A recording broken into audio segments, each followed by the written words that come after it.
Hey everybody, welcome to Inside Quest. We're the hyperbaric chamber for your mind. Our goal is to bring on amazing people who can help you learn to perform under pressure. And if you're looking for a way to turn stress management into a competitive advantage, there's no better guest than the man joining us today. He's a mathematician and computer scientist who has gained widespread acclaim for his unique style of leadership training, which applies scientific rigor to the otherwise squishy field of emotional intelligence. A man who openly struggled early in his career as a leader, his advice has the authentic ring of someone who has learned from first-hand experience. Every word he speaks cuts straight to the heart of the issue and lands with the weight that only hard-won knowledge carries. During his time as vice president of a software company, he used the techniques that he now teaches to take his former company from top 10 contender to #1 in their industry, driving revenues from $2 million a year to $75 million a year in short order. Gaining attention for his ability to deliver results and empower other leaders, he is now the CEO of the international research and training firm, the Institute for Health and Human Potential. The disciplined way that he and his team at IHHP approach the science of emotion has helped him catapult the firm to its position as one of Profit Magazine's 100 fastest growing companies. His courses on performing under pressure and his evidence-based lessons for learning to control one's own emotions have made him the leadership expert of choice for some of the world's largest companies, including Coca-Cola, Intel, Marriott, NASA, Goldman Sachs, and multiple branches of the U.S. military. He was a contributor to the New York Times and Amazon best-selling book, Performing Under Pressure, and his powerful insights into what drives human behavior have also made him a much sought-after lecturer. Please help me in welcoming the man who has been called insightful, inspirational, practical, and deeply passionate. The award-winning speaker who is changing the world's relationship to pressure and helping us all push the limits of our own potential, Bill Benjamin. Welcome to the show, man. Great to be here. Great to have you. Thank you so much for joining us. Glad to be here. I'm a huge believer that probably the most important thing that anybody could do to get the kind of grand success that they want in their life is learn to control their own emotions. So I'm needlessly to say very excited to have you here. What do you think that key thing is? What's the beginning step for somebody that wants to get control of their emotions? Yeah, that's a great question. Emotional intelligence, performing under pressure, it starts with self-awareness. Am I aware of how I'm responding and reacting under pressure? Am I aware of how I'm showing up for people? And that was my early struggle. The challenge for me was I wasn't a very good leader. And so the hard lesson for me was it wasn't going to be about getting smarter, like getting better as a leader, being able to manage pressure, manage emotions. So I had to learn and gain the awareness that first of all that mattered.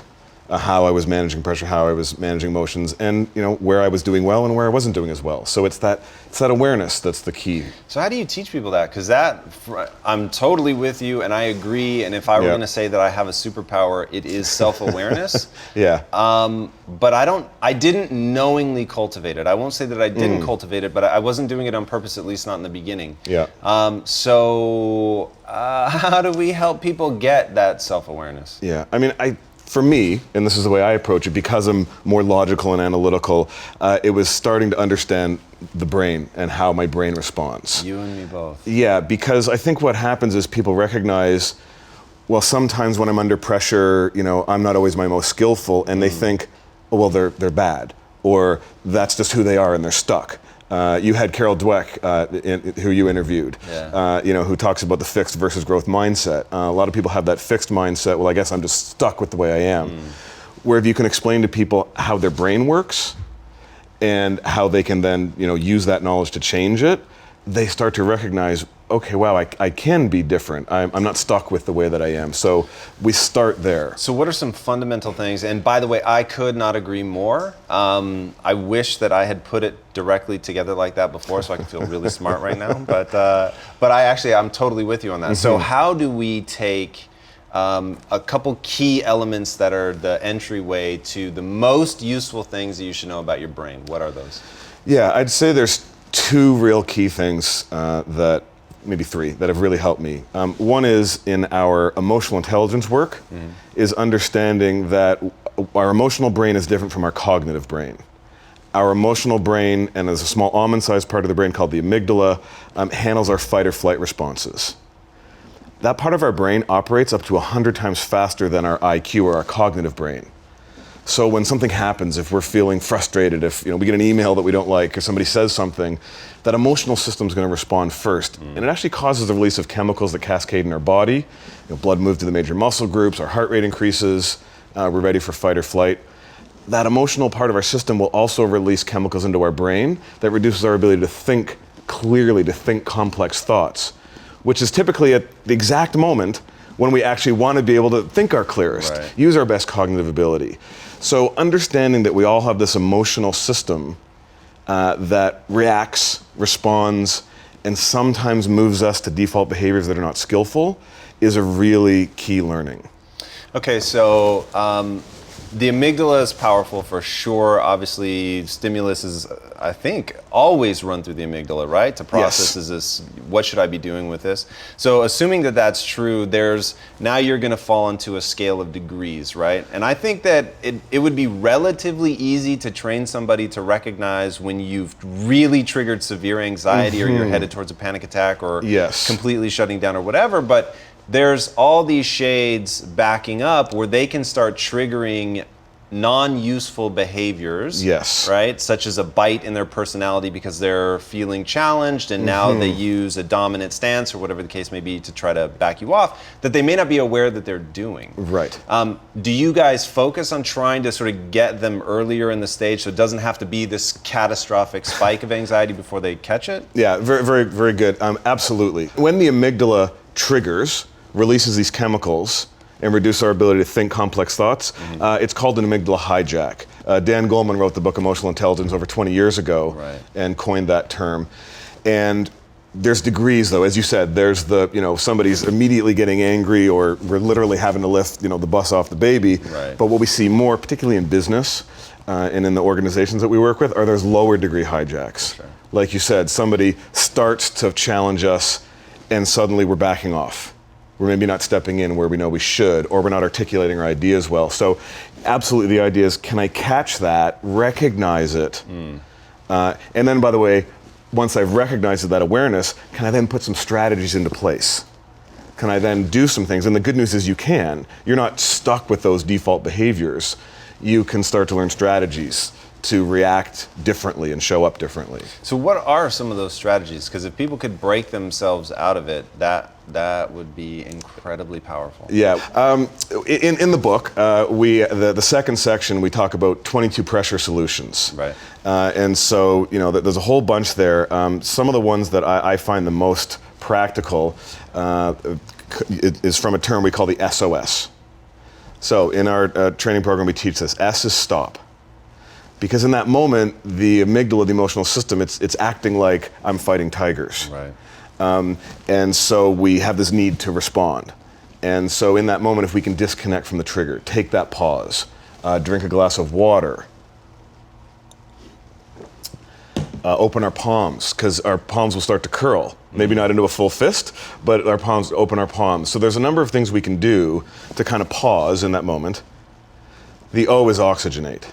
So the intake of a large amount of oxygen, a deep conscious breath, actually carbonizes your blood and minimizes the impact of the chemicals, starts to help the chemicals recede from the brain. And then the third part is seek information about what will best serve me. That's actually really powerful. How much do you guys get into the fundamentals of breathing, for instance, which is, it opens up a whole new world, right? So we come on to that, it's very easy just to blow past, but we could do a doctoral thesis on breathing, breath control, what happens. Meditation, mindfulness. How much do you guys go into that? How much do you use it personally? What do you think? So in the Performing Under Pressure book, we absolutely talk about meditation and in the training, the practice of mindfulness. Because in order to be more aware of how our thoughts are then affecting our body and our performance, we have to be mindful of our thinking. And so absolutely in the training program, and I've done this training program with U.S. Marines, with farmers, with folks from Marriott and some of the others you've mentioned. Olympic athletes Olympic athletes. Right? Yeah. We literally sit and we teach them how to be mindful. And at first, a lot of them think, oh my gosh, this is some sort of thing that only yoga instructors and tree huggers do. But when I explain to them that, well, actually, I have degrees in mathematics, computer science, and I don't go for the soft and squishy stuff, but I've learned the brain science behind it, and I've learned, not only how it can help us be more effective, but the health benefits of mindfulness and breathing. So it is something we teach. And we actually used to have it in our program about 15 years ago, and it freaked people out too much. Really? Yeah. Yeah, we would be with business Right executives. We would be, right message too early. Now, with all the research that's come out, and a lot of great authors and scholars have seen that, have shared the health benefits, people are much more open to it now. That's really funny. And as somebody who was super weirded out by meditation and all that, as soon as I started doing it, and you feel the physical changes really rapidly. Yes. It's not like it takes 6 weeks of doing this stuff. Like, No. you're gonna feel, after like 4 breaths, right? Like, you're there and you're feeling that benefit. So once I started doing it, I was like, remind me why I pushed back on this for so long. It's like, this is incredibly powerful. And one of the things that I find so interesting about your work, and I hope everybody at home paying attention, you guys here, is he's already mentioned physicality like 5 times, right? And there's these incredible studies about how if you ask somebody to rate their happiness, they'll rate it lower than if you make them hold a pencil in their teeth, which sort of forces them into a fake smile. And merely that physicality of forcing yourself into a fake smile actually makes you feel happier. It is so crazy and so powerful. If you're not doing it for every emotion you want to cultivate, you are making a mistake. So people used to ask me, like, do you meditate? And I was like, I sort of meditate, because I knew what people were envisioning was, right? Right, exactly. Which I actually do now and think it's really fucking powerful, but I hadn't gotten there yet. Right. And at the time I said, no, what I do is what I call power meditation. And in power meditation, I'm trying to cultivate the chemical cascade that I have when I feel my most powerful, right? Yeah. When I feel dominant, when I feel aggressive, when I feel calm and assured. And getting to that place, you don't sit like this, right? And try to do it. It's, there's certain things. You sit in a certain way. You hold yourself. Feet flat on the I ground. may force myself to laugh out loud. All things people here tease me for. Like, if I really need to get into a headspace, I will laugh out loud. Oh, that's hilarious. Yeah. Right? Yes. Because instantly, boom, you go into this other place. The chemicals that kick off in your brain just because you're laughing out loud, even though it's fake, it starts to become real. Yeah. Well, I love what you're saying about the physicality, because one of the things we talk about in the book is confidence. Confidence is so important when you're influencing, when you're presenting an idea, when you're parenting. It doesn't matter what it is. And I don't know if you're familiar with Amy Cuddy's work from Harvard. Okay, you want to have name. Okay, you want to have her on as, to interview her. She's fantastic. She's got one of the most watched TED Talks. Okay. So go have a look at it. And she has done research looking at the correlation between our body posture and confidence that's triggered by a balance of testosterone and cortisol in our brain. So they've literally done experiments where they have people take a cheek swab. So they measure their testosterone and cortisol levels. And testosterone is often really misunderstood. We're not talking about the male aggression hormone. We're talking about testosterone that gives us confidence, allows us to take meaningful risks. Then, of course, cortisol is our stress hormone. And in these studies, what they would do is they would have groups who would be in what she would call an open and expansive or power pose. So sitting like you are, legs crossed. Right. If you're standing, she talks about sort of the Wonder Woman or the Michael Phelps pose. Yeah. Versus being closed and contracted, making yourself small, taking up less space, being on your phone.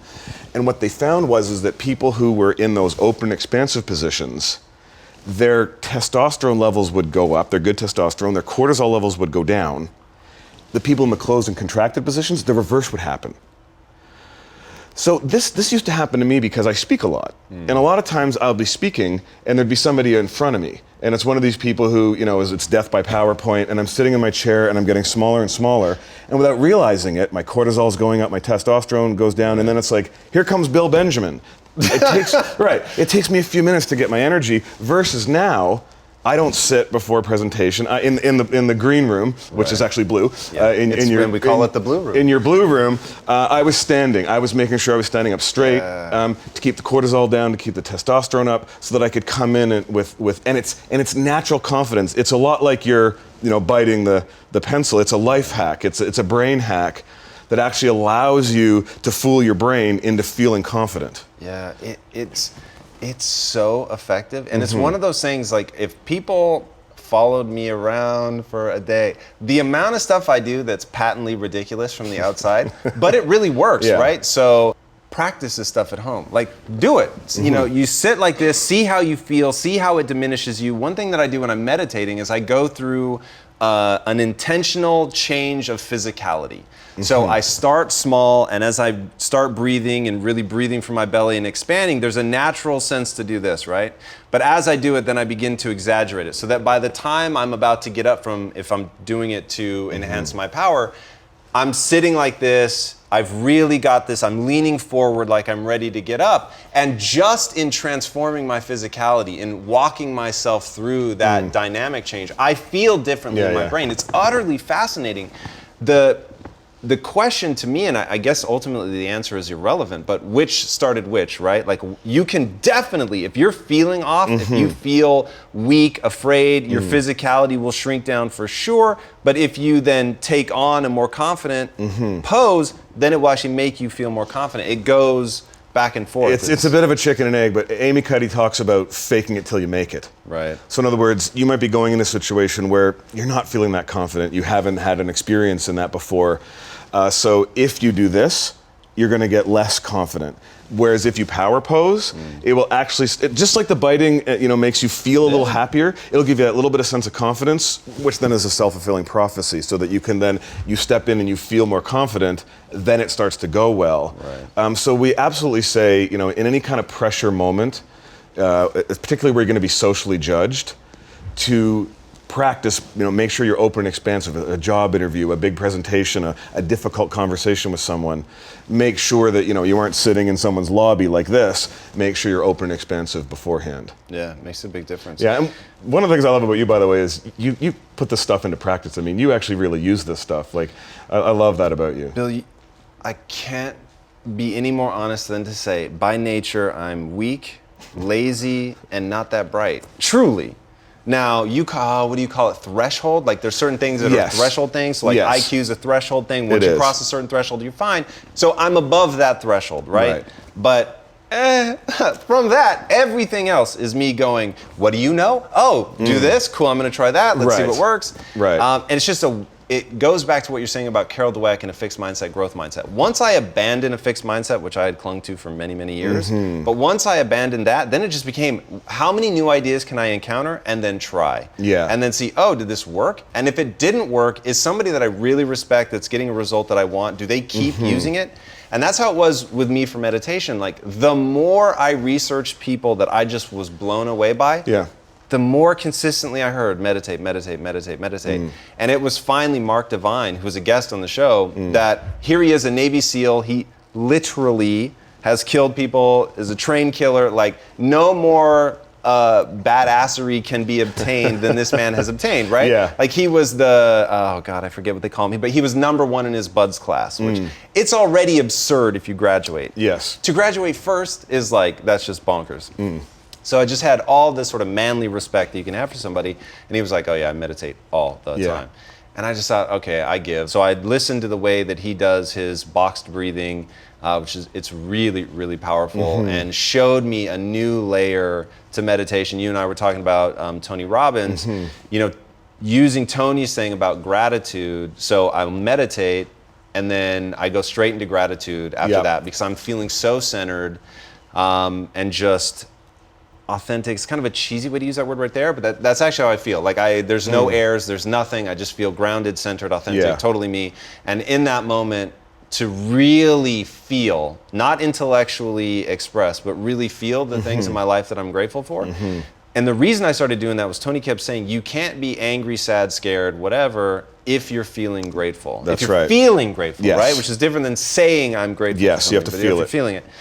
And that applies to a lot of other things. Like, early in my marriage, when I was really young and just not great at what you talk about, being on the other side of the bridge, right? And looking back and trying to build that rapport with my wife, starting from her side. You've been watching my videos, haven't you? Oh, Bill, read everything you've written, watched everything you put out there. Thank you. Absolutely. Well worth it, by the way. So not knowing how to do that, we used to force each other when we were pissed, like when you're in one of those just irreconcilable differences, moments where you just, you like just, oh, I want to get away from this. We'd force each other to laugh out loud.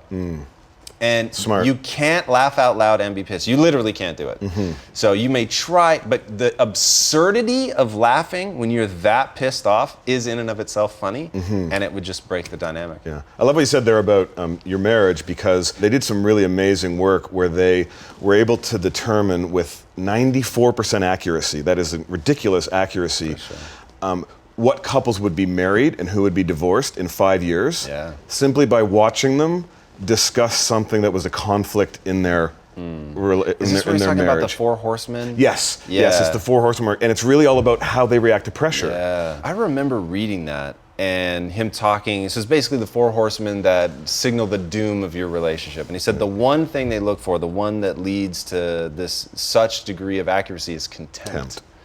When you show contempt for somebody, like, it's over, right? Yeah. Once you allow yourself to get to that point where you will, in their face, express raw, naked contempt for them, it's done. Yeah. And obviously, if you're aware, going back to your point, you could probably backtrack from that. But when people are doing it, they're not aware that they're doing it, they're not on the other side of the bridge, understanding how that's being perceived and the damage that that's doing, it's pretty hard to come back from that. I mean, the other thing he talks about too, because we're all not perfect and we all have conflict, is the idea of repair attempts.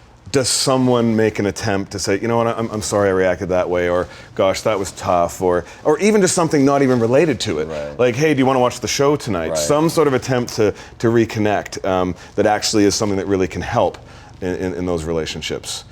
So yeah, I mean, I love the degree to which you have a growth mindset, and a great example of that is we did a research study of 12,000 people for the book, and we looked at the top 10%, compared them to the rest. And we found out that those top 10%, they don't have some innate ability that the rest of us don't have. They just do a lot of the small things really well, and one of them was the ability to receive criticism and feedback without becoming defensive. And you think, well, these are top 10% performers, why do they need feedback?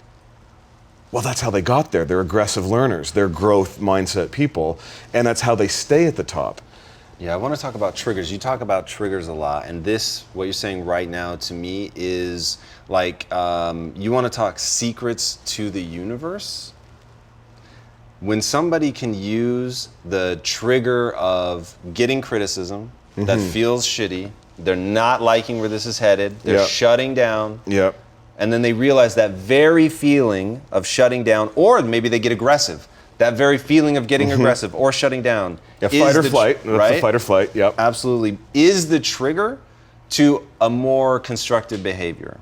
So, hey, when I feel this, oh, that's right, I'm supposed to remember to do X, Y, Z. And if X, Y, Z is take a deep breath, stop, drink, whatever, so that you recenter yourself. Or what I've used is that becomes the trigger to tell myself the story of who I am.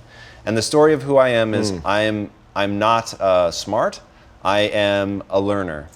I'm not an expert, I'm interested in growing. And whoa, this person is showing me a deficit. Well, for a learner, that's fantastic, right? Awesome. I've gotten this far in my life without knowing what you're about to tell me. Like, that's incredible. And I literally tell myself that story. You're the learner, you're the learner, you're the learner.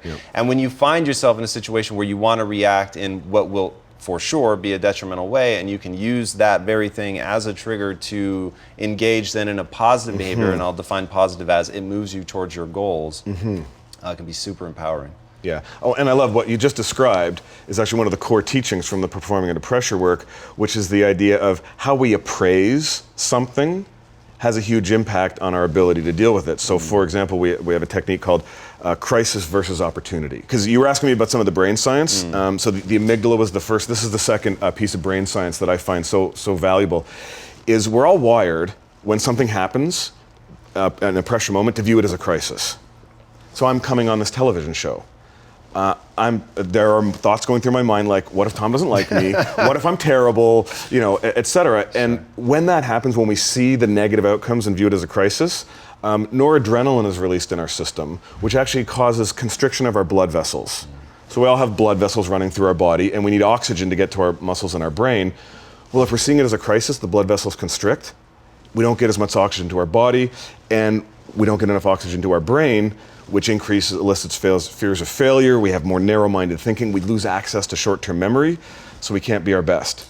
If we can shift and see it as more, wow, this is an opportunity, so I'm getting feedback. Oh, it's a crisis, the person doesn't like me, I'm bad. Versus, as you just identified, well, this is an opportunity to grow. When we go with that mindset, then suddenly the opposite happens. Adrenaline is released, our blood vessels dilate, more oxygen is getting to our body and our brain, and now we're able to step in more effectively and use some of our best cognitive tools. If we're in some sort of physical, such as sports or something, we get the oxygen to our bodies that we need, but particularly in our brain. Do you find that walking yourself through or even visualizing what's happening to you biologically helps you get control of it? Yes, yeah, absolutely. Like, I know what you're saying. I'm literally sitting here visualizing, right. My blood vessels dilating, and again, it just demonstrates the degree to which your cognitive thoughts affect your physiology. So, you can think about your blood vessels dilating, and your blood vessels start to dilate. I mean, there's so much power in our brain to affect our physiology, and then in reverse. Right? Then when the blood vessels are dilating, now more oxygen is getting back to my brain, now my brain's getting better. So there's this incredible interplay between our brain and our physiology. In the early days for me, when I was really trying to train myself to do this stuff automatically, and so I come from the Bruce Lee school of thought, don't think, kick, just kick. And you have to kick and practice kicking so many times that you get to the point where it's an automatic response. So I really had to walk myself through these things over and over and over. And I used visualizations of the amygdala, right? I would think about what the amygdala looks like. Amygdala, by the way, is Greek for almond. So I knew it looked like an almond, and you know what I mean? And I would just start thinking about that. And what does it look like when an impulse runs through that? Or my blood vessels are constricting, or the one that I used to think about a lot, the blood is literally leaving my prefrontal cortex, which is leaving me without the ability for higher level cognition. That's really not helpful. Right. So, and just in going through and understanding that this stuff was a biological function allowed me to separate myself, my sense of self, I should say, from the physicality. And in doing that, I could, this was no longer a commentary on me and who I am and my worth as a person. It was a commentary on facts of biology. Right. And okay, cool. Well, if I know the facts of biology, then it's a question of, are there, counter forces that you can apply to that? And we've sort of already talked about that, but that was really, really helpful for me in the early days to just think about that over and over and over and over and over, so that I could, because my goal was to, let's say that if something knocked me off emotional balance, when I was in my mid-20s. And it took me, there were some things that would piss me off and it would linger for like 3 days. Yeah. Right, so how do I take the 3 days down to a day, down to 3 hours, down to an hour, down to a minute, down to 3 seconds, right?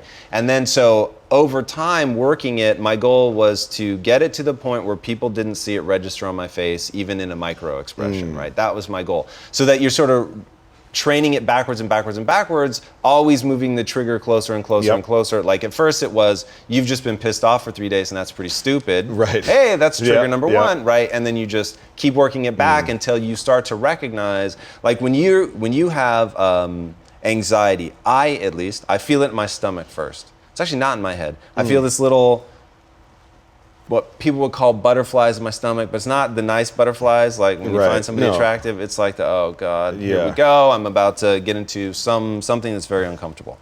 And I began to learn to detect that, because usually that would come before the real confrontation. Because you would pick up on some cue that this is about to become one of the hard conversations. I forget the name that you guys difficult conversation. You've got daily, difficult, and courageous conversations. Nice. So, well done. Oh, well, I failed you on the third bill. I will punish myself relentlessly later for that, I promise you.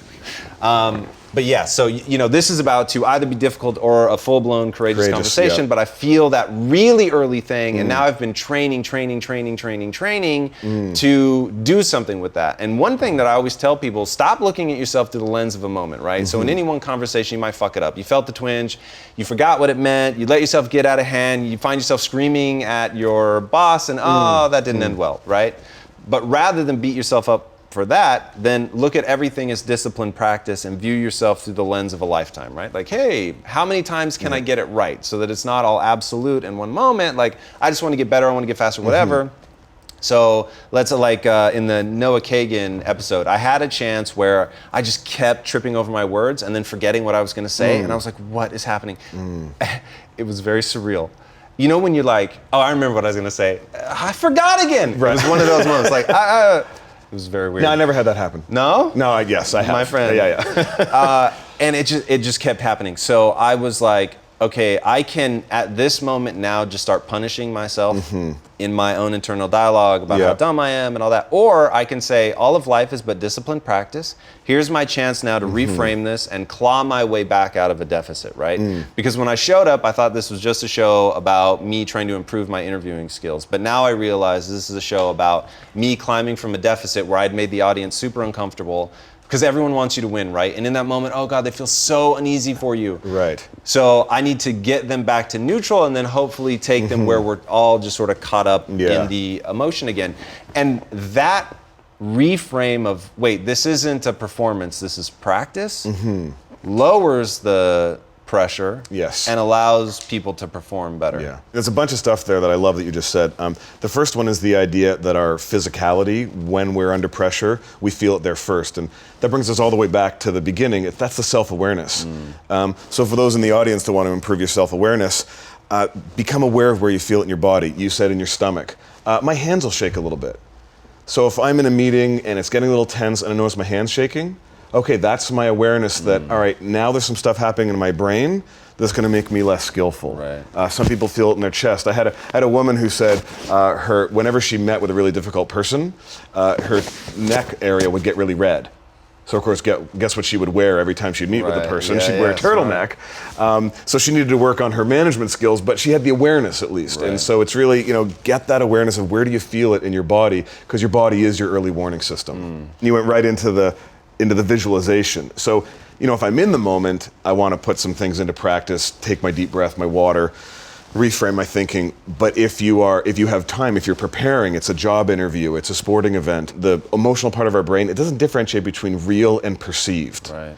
So if you step on a snake and get bitten in the leg, and 6 months later you step on a hose, you're going to react the same. So if you can visualize yourself really being in that moment, the emotional part of your brain says, oh, it's real, it's happening. So if you can visualize it and then see yourself going to the behavior that you want to do, it actually starts to develop new neural pathways in your brain that say, okay, this is what I do in that moment. I don't immediately react. Yes. So the visualization is it's a bit more of an advanced technique that we teach, but it's very powerful. What you just said is actually another visualization that I use, which is my brain rewiring itself, which is something that I think a lot about. That's a good one. And once I understood what is actually happening between the neurons and why it speeds up the connection between them, I could see all the times I'd created a problem for myself by associating one thing with another, right? To take your snake example, that now I have this just really intense connection, because not only was it I stepped on a snake and I got bit, every time I see something cylindrical and long, I remember the snake, right? And now that shape becomes a snake, and that shape now just becomes inextricably wired to that notion of being in danger, whatever. And you could, for somebody who obsesses over it like that, over and over and over and over, but you can also unwind that. So you can begin to associate whatever your trigger point is with something else. And the emotional part of our brain, it doesn't cognate. It just reacts, right? And then you're on heightened alert. And then if that person does happen to walk into the room, now you're more likely to react unskillfully. So God, I have to call attention to it. That unskillfully, that's so wisely chosen. Okay. Why did you choose it? It's so powerful. I've got to imagine you have a reason for saying unskillfully. It separates it out from bad. It separates it out from I did something wrong. And we all have so much wiring and messaging around if I'm bad, if I did something wrong, versus no, there was a behavior that was not skillful. It also implies it can be fixed. Yes. If it's unskillful, that means, well, then there's a skillful part to it. Because one of the things we really teach again in our training, particularly if you're connecting with someone, is to separate the behavior from the person. Because what can happen in challenging relationships is the person themselves start to become the trigger. But it didn't start that way. something happened under pressure. You guys, in that relationship, there was this sort of system of emotions that, got to a point where now that person feels like the trigger, but it's actually not. It's the behavior. So to also look at it in ourselves, but also look at others and say, okay, that person's acting unskillfully when they interrupt me in front of a bunch of people. But I can separate that from the person. That helps me. It doesn't mean I accept someone interrupting me in front of others. Right. It just means when I go to deal with it, then I can deal with it more skillfully. Right. So yeah, it is a good word. There's so much mojo in that. How much do you think about word choice? Because that's a super powerful example of how words matter, and all the recognition of cognitively what's happening around not only the word but the explanation that you just gave. How much importance do you place on that? I mean, a lot, and I'm a professional speaker, so it means a lot, and in particular, the application for me is helping people learn. So, we all taking so much information, we get so many emails, and our families, and everything's going on. How do we help leave people with language and strategies that they can remember? Although, and you know this, what's actually more important is tone and the micro expressions, and so how you say something. So much of what's communicated is nonverbal, and that's the part where we need the awareness to be able to manage. As you said, you've really worked at it, right? When somebody starts giving me critical feedback, if I immediately get in defensive posture, but I say, oh gosh, thank you for the feedback, but I'm looking all defensive and I'm not sounding like I'm thankful, it doesn't really matter what my words are. And so it's both. It's a balance of the what we're saying and the how we're saying it. Do you focus people on asking them what end result they want from their behavior? Is that part of your training? Oh, absolutely. Why do you do that? Because we're all goal driven. We're all tied to, we're all wired to avoid pain and seek pleasure. And in a business setting, pleasure is being successful, having a good reputation, getting a promotion. And so, yes, we're all wired. So if we can tie the outcome of, well, here's going to be the positive benefit of changing the behavior to, okay, well, that's going to help me in this difficult relationship that's keeping me up at night. Or, wow, that's going to help me in this job interview.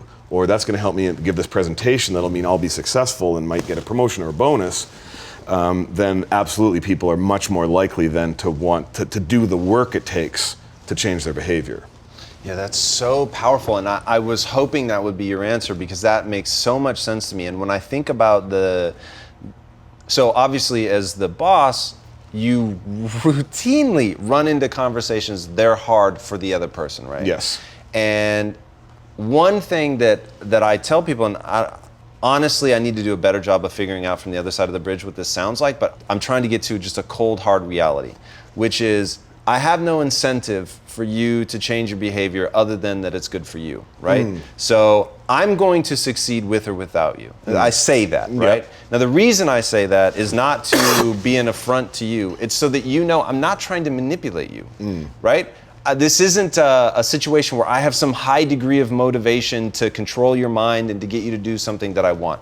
Will it make you a better employee? Yes, but what does being a better employee mean? That you set a goal for yourself and you're able to accomplish it. And if you took this job assuming that you're here for the very reason that it's moving you towards your goals, our selfish desires are aligned. So even if I'm just doing it for my reasons, which I'm not, but even if I were, I'm trying to help you get what you say you want. Now, when people understand that it is designed to empower you to accomplish what you want to accomplish in the way you want to accomplish it. Like, for instance, I don't like going to the gym, but I really like six-pack abs, right? I'm just gonna keep it real with you, all right? So it's cool. So I don't show up in the gym every day and think, I'm gonna do this many sets or whatever, because it's time and I could be reading. I'd much rather be reading. It's energy, that shit is tiring. So I think about what I'm trying to get, right? I think about strength. I think about power. Like, you're gonna be able to lift a heavier weight if you do this. So I'm not thinking about the activity itself. I'm thinking about that compelling future, that thing that I want, that I'm willing to work for. And then all of a sudden it's like, okay, this makes sense. Because I think a lot of times when you're talking about emotion, you're talking about it in the workplace, you're talking about, hey, you need to go to the other side of the bridge and really look at this from that person's perspective. They're thinking, why the hell should I do that? Right. And the why the hell you should do that is I'm making the base assumption that you're trying to move forward in your career because that's meaningful to you, right? And if that is meaningful to you, finding a way to work in harmony with other people is just powerful. So if you stop thinking about how much work and effort it's going to take for you to gain self-awareness, to chip away at these behaviors that are unskillful and get to a more skillful behavior, once you realize it's in service of your own goals, it is not in service of your boss, right? It is in service of you. And you either want that thing for yourself or you don't, and if you don't, just admit it and go be a monk, right? Or do something else. You know, I love it. It reminds me of, I was in a training program with a group of U.S. Army commanders, and they're there in their battle fatigues, and we were talking about this idea of, it's kind of servant leadership, it's, you know, serving, and somebody put up their hand and said, yeah, that's all great, but what about the drill sergeant in basic training? I mean, his job is to ride your ass and to get you, you know, and you know, how does this apply? And I thought, I don't know. So I did what any good facilitator would do, is I asked the audience. And a fellow puts his hand up and he says, you know what? There's the drill sergeant who's there, and you can tell they're riding you because they want you to be the best soldier they can be. They care about your safety. They care about your unit. Then there's the drill sergeant who's doing it because it's all about the power, and it's all about them, and you can tell the difference. And the model, the metaphor for those that aren't familiar with it, is if we're trying to build a bridge, if there's someone that we're trying to influence or coach or parent, and there's some disagreement, there's some tension or pressure, most of us go to build the bridge from our side, to try to convince from our perspective, from our knowledge, our experience, our authority. But a lot of times there's a person on the other side of the bridge looking down thinking, you know, I don't want to jump, I don't get where Bill's coming from, I don't know if he cares really about me. So the idea is, can we metaphorically get off our side of the bridge, walk over to the other side, and look at things from their perspective, from their side of the bridge. And that really helps demonstrate that we understand them, that they feel heard, they feel cared about and understood. So I love that you've kind of really connected with this concept of the bridge, because it's been really powerful for me. The other reason that a lot of times I think that people they think it's a bad idea to go to the other side of the bridge, is they think it's weakness, or they think they have to give in. And Brene Brown's done a lot of great work around the area of vulnerability. Vulnerability is not weakness. It's, am I willing, do I actually have the courage to let go of everything I have going on and everything I think, and just take a moment and think, what's going on for that person? Yeah, for sure. Take us a little deeper on that, because that's really powerful. So you've gone over to the other side, you've learned, and now empathy's triggered, right? That's all empathy is, by the way. It's just letting go of all your stuff and going to the side of the bridge and thinking, what's going on for that person? So how do you come back to the other side? And is it, I have the awareness to recognize that I actually do still have your best interest at heart? Yes. And so it doesn't make sense to stay where you are and we need to move here together, or is there something else? Yeah, I mean, we talk about the idea of leadership. It's not just getting people to like you and being nice and telling them what they want to hear. You know, great leaders, people who've had great mentors and coaches, they would hold you accountable. They would tell you when you let them down. They would give you feedback, but somehow they did it in a way where you felt like, oh, they're doing it to help me. They're doing it because they care. You know, I can listen and I can accept the feedback without getting defensive. So it's really all about recognizing that, you know, you're doing that person a disservice if you're sort of stuck on their side of the bridge, not really saying what needs to be said. Right. Not perfectly, because we're all not perfect, but they've done it in a way where that person can hear, can listen. They're not feeling threatened. Their emotional system isn't going crazy, trying to protect them. They're feeling safe. What do great leaders do when they come back to the other side of the bridge? They've got the empathy now. They really do understand where that person is, but they know they can't stay there. What are the great ones doing back on the other side to get them to move? Yeah. I mean, it's the stuff I'm still working on as a leader. Sure. We talk about it as great leaders having a balance of heart and edge.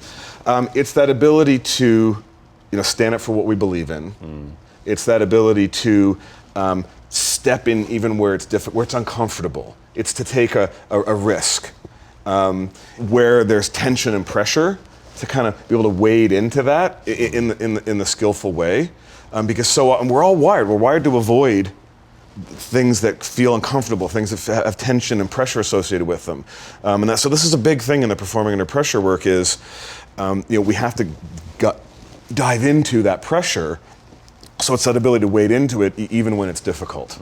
So you had a really interesting, not quite a stat, but you were saying in I think it was actually one of your blog articles, that a fascinating thing happens at the Olympics. You've worked with Olympic athletes. More records are set at the Olympics than leading up to the Olympics, and more worst performances happen at the Olympics than in the years leading up to the Olympics. Yeah. What's happening to the people who do well versus to the people who do poorly? You know, at that level, most of them, you know, in the top 10, a few cases aside, they all actually have the capability to potentially medal. So the difference between 10th and 3rd is all about the mental training, what they're thinking about. And you would think, isn't it amazing? Yeah. You would think Olympic athletes are the most confident people in the world. They walk around thinking, gosh, I've trained. They're not.